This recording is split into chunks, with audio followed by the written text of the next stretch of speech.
Assalamualaikum warahmatullahi wabarakatuh. Perang di Ponegoro.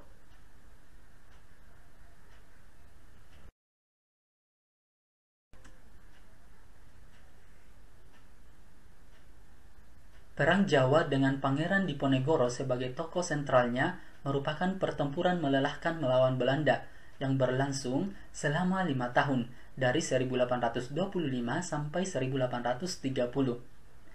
Sebelum peristiwa dalam sejarah Indonesia ini terjadi, terdapat penyebab dan kronologi, begitu pula dengan dampak yang ditimbulkan setelahnya. Meninggalnya pendiri Kesultanan Ngayo-Yogyakarta Hadiningrat atau Kesultanan Yogyakarta, Sultan Hamengkubuwono I pada 20 Maret 1792 membuka peluang bangsa penjajah semakin menancapkan pengaruhnya di lingkungan kerajaan.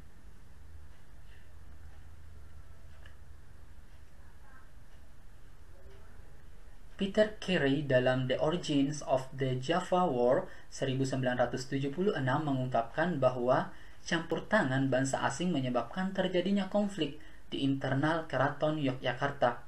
Pada 1811, Belanda memaksa Sultan Hamengkubuwono II turun tahta, lalu raja diberikan kepada Hamengkubuwono III sebagai Sultan Yogyakarta selanjutnya. Kalian bisa lihat di gambar ini adalah ilustrasi dari Pangeran Diponegoro.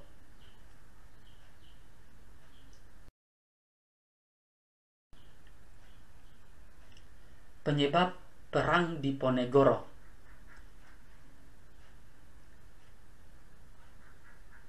Pangeran Diponegoro merupakan pangeran dari Kesultanan Yogyakarta.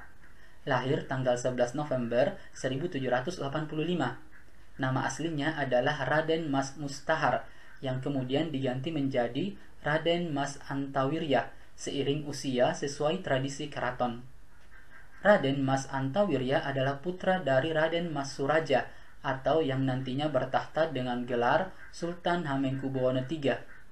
Sang ayah sebenarnya menginginkan Raden Mas Antawirya menjadi putra mahkota, namun keinginan Sultan Hamengkubuwono III itu ditolak dengan halus.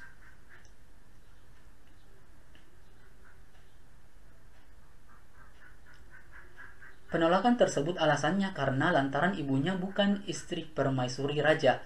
Raden Mas Antawirya merasa tidak berhak duduk di singgasana Yogyakarta, meskipun ia adalah anak lelaki tertua. Selain itu, ia juga tidak terlalu menyukai kehidupan mewah di dalam istana. Sultan Hamengkubuwono III wafat pada 1814 dan digantikan oleh Raden Mas Ibnu Jarot, putra dari istri permaisuri. Saat itu, Raden Mas Ibnu Jarot atau yang kelak bergelar Sultan Hamengkubuwono IV masih berusia 10 tahun.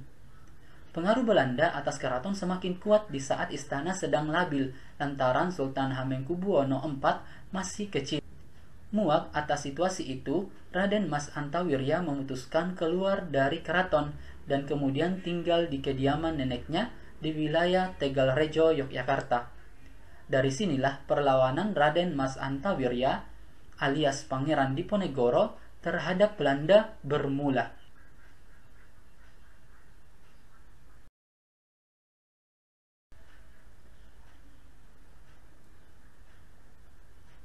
Sagimun dalam buku Pahlawan Dipanegara Berjuang 1957 menjelaskan terdapat beberapa alasan mengapa Pangeran Diponegoro berusaha melawan. Yang pertama, Belanda semakin mencampuri urusan internal Keraton Yogyakarta.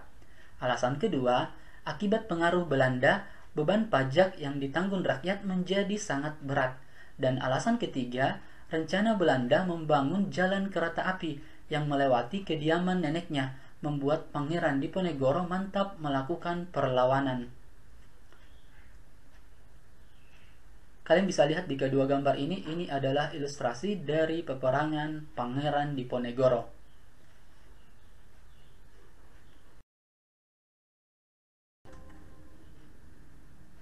Kronologi Perang Diponegoro. Anthony Hendrik Smitherd, residen Yogyakarta yang merupakan orang Belanda, berniat membangun jalan kereta api. Rencana ini ditentang oleh Pangeran Diponegoro lantaran rel kereta api tersebut mengenai area kediaman neneknya di Tegalrejo. Perang Jawa tak dapat dihindari, dimulai pada 20 Juli 1825. Pangeran Diponegoro dan para pengikutnya menerapkan strategi gerilya untuk menghadapi Belanda yang jelas lebih unggul jumlah prajurit dan persenjataan.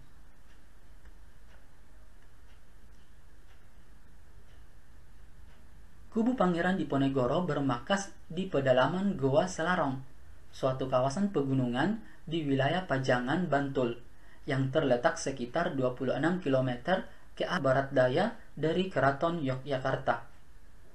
Beberapa tokoh pahlawan yang berandil besar membantu Pangeran Diponegoro antara lain Kiai Mojo dan Alibasa Sentot Prawirodirjo. Sedangkan pasukan Belanda dipimpin oleh Jenderal Hendrik Marcus de Kock. Kalian bisa lihat di gambar ini adalah Goa Selarong di Bantul.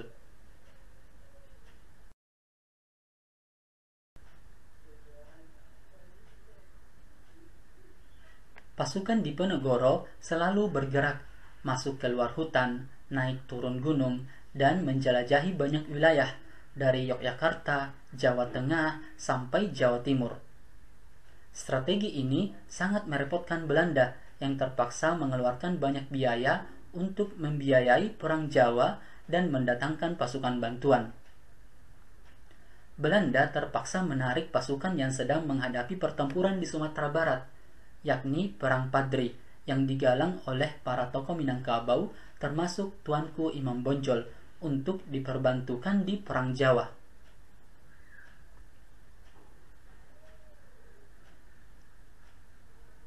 Untuk menghadapi Perang Diponegoro, Belanda terpaksa menarik pasukan yang dipakai perang di Sumatera Barat untuk menghadapi Pangeran Diponegoro yang bergerilya dengan sangat gigih. Sebuah gencatan senjata disepakati pada tahun 1825 dan sebagian besar pasukan dari Sumatera Barat dialihkan ke Jawa. Namun, setelah Perang Diponegoro berakhir 1830, kertas perjanjian gencatan senjata tersebut disobek dan terjadilah Perang Padri babak kedua. Pada tahun 1835, pemimpin Perang Padri, Tuanku Imam Bonjol, akhirnya ditangkap. Berakhirlah Perang Padri.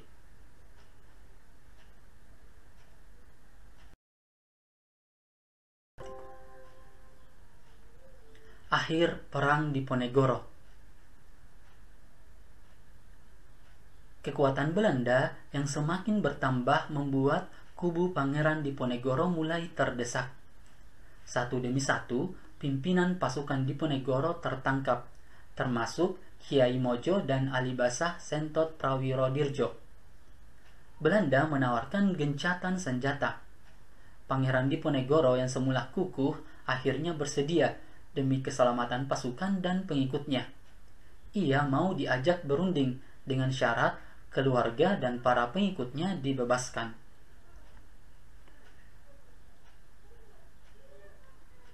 Tanggal 28 Maret 1830 diadakan perundingan antara Pangeran Diponegoro dan Jenderal de Kock di Magelang, Jawa Tengah. Rupanya ini taktik licik Belanda. Pangeran Diponegoro yang tidak bersenjata justru ditangkap. Ditahannya Pangeran Diponegoro otomatis membuat Perang Jawa yang melelahkan dan telah berlangsung selama 5 tahun berhenti.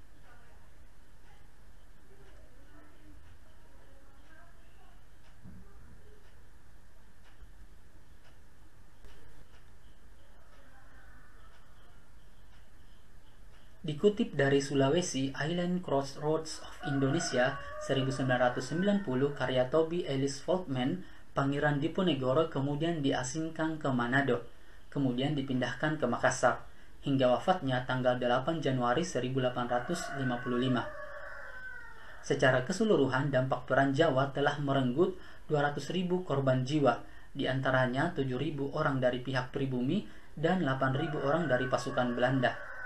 Perang Jawa sangat meletihkan bagi Belanda dan menguras banyak sumber daya, termasuk pasukan dan uang atau pendanaan yang menyebabkan pemerintah kolonial mengalami krisis keuangan. Kalian bisa lihat di kedua gambar ini adalah uang Indonesia zaman dulu di mana potret Pangeran Diponegoro ada di uang tersebut, yaitu uang 100 dan uang 1000.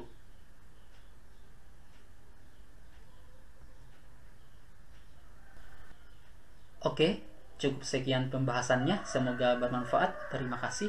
Assalamualaikum warahmatullahi wabarakatuh.